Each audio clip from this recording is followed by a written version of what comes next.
Beauty और beast.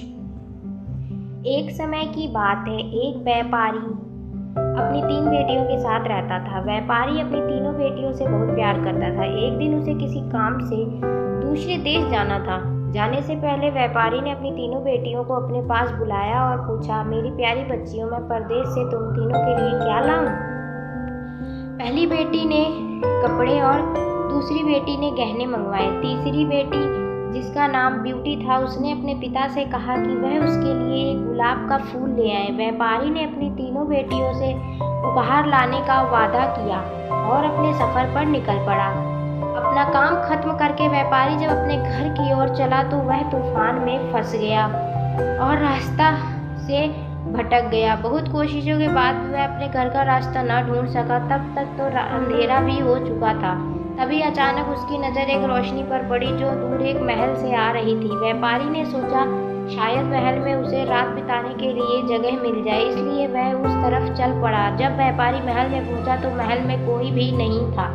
उसने हर तरफ देखा लेकिन उसे महल में कोई नहीं मिला। आश्चर्य की बात थी कि खाने की मेज पर कई प्रकार के स्वादिष्ट व्यंजन रखे हुए थे, परंतु उन्हें खाने वाला कोई नहीं दिख रहा था। भोजन को देख व्यापारी की भूख और बढ़ गई थी, इसलिए उसने पेट भर के खाना खाया और एक कमरे में मुलायम गद्दों पे सो गया। सुबह व्यापारी ने जब बगीचे में एक सुंदर गुलाब खिले देखे तो उसे ब्यूटी के किया हुआ वादा याद आ गया। उसने एक फूल तोड़ा और घर की ओर जाने लगा। तभी वहाँ एक भयानक जीव प्रकट हुआ और बोला, मैंने तुम्हें अपना भोजन खाने दिया और मुलायम गद्दों पे सोने दिया और तुम मेरे ही बगीचे से गुलाब तोड़ रहे हो, तुम्हें इसकी सजा भुगतनी होगी। व्यापारी बहुत डर गया था। कांपते हुए बोला, मुझे माफ़ कर दो, मुझे मत मारो। यह गुलाब मैंने अपने लिए नहीं तोड़ा, अपनी बेटी के लिए तोड़ा था। मैंने अपनी बेटी से वादा किया था कि मैं उसके लिए गुलाब का फूल लाऊंगा। यह सुनते ही राक्षस ने व्यापारी से कहा कि वह एक शर्त पर उसे छोड़ेगा। उसे अपनी बेटी को महल में भेजना होगा। डरा और घबराया हुआ व्यापारी अपनी बेटी को भेजने का वादा कर वहां से चला गया। घर पहुंचकर व्यापारी ने अपनी बेटी को सारी बात बताई और ब्यूटी से माफ़ी मांगते हुए कहा, अपनी जान बचाने के लिए मुझे उस समय कुछ समझ नहीं आया और मैं राक्षस से वादा कर आया। मुझे माफ़ कर दो ब्यूटी बेटा, अपने स्वार्थी पिता को माफ़ कर दो। ब्यूटी ने अपने पिता के गले लगते हुए तसल्ली दी, आप बिल्कुल परेशान ना हो पिताजी, मैं आपका किया हुआ वादा जरूर निभाऊंगी। ब्यूटी जब महल पहुंची तो घबराई हुई थी। राक्षस का भयानक चेहरा देखकर वह डर गई, लेकिन राक्षस ने उसका खुले दिल से स्वागत किया।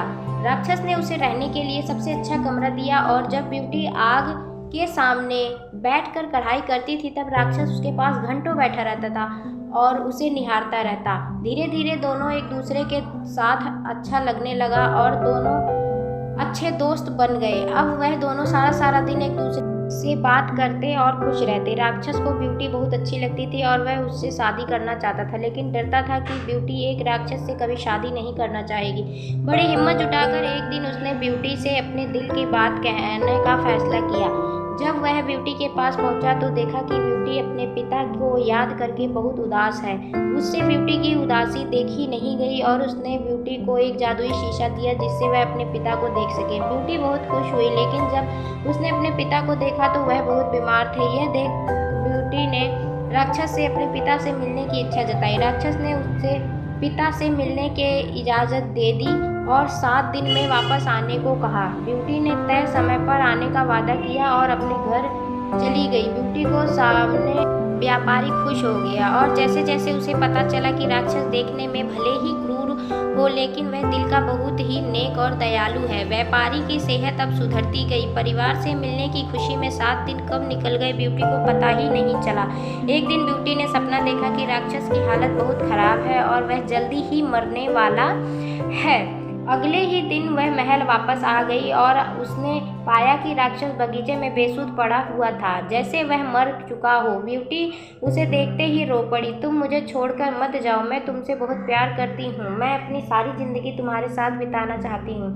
जैसे ही ब्यूटी ने यह शब्द कहे एक रोशनी ने राक्षस को ढक लिया और जब रोशनी गायब हुई तो भयानक और क्रूर दिखने वाला राक्षस एक खूबसूरत राजकुमार में बदल चुका था। राजकुमार ने बताया कि एक दुष्ट जादूगरनी ने उसे एक राक्षस बना दिया था और सच्चे प्यार से ही उस जादू को तोड़ा जा सकता था। बहुत समय से राजकुमार उस लड़की को ढूंढ रहा था जो उससे उस रूप में प्यार कर सके जिससे सब डरते थे, जो उसकी खूबसूरती से नहीं बल्कि उसके गुणों को चाहे। आखिरकार राजकुमार को उसका सच्चा प्यार मिल गया और वह बहुत खुश था। जल्द ही ब्यूटी और राजकुमार की शादी हो गई और वह अपनी गुलाबों सी खूबसूरत जिंदगी में हंसी खुशी रहने लगी। तो दोस्तों, इस कहानी से हमें यह सीख मिलती है कि हमें किसी की सूरत को देखकर उसकी सीरत का अंदाजा नहीं लगाना चाहिए। इंसान का बाहरी रूप सिर्फ दिखावा है, उसका साफ दिल और उसके गुण देखकर इंसान से प्यार किया जाता है।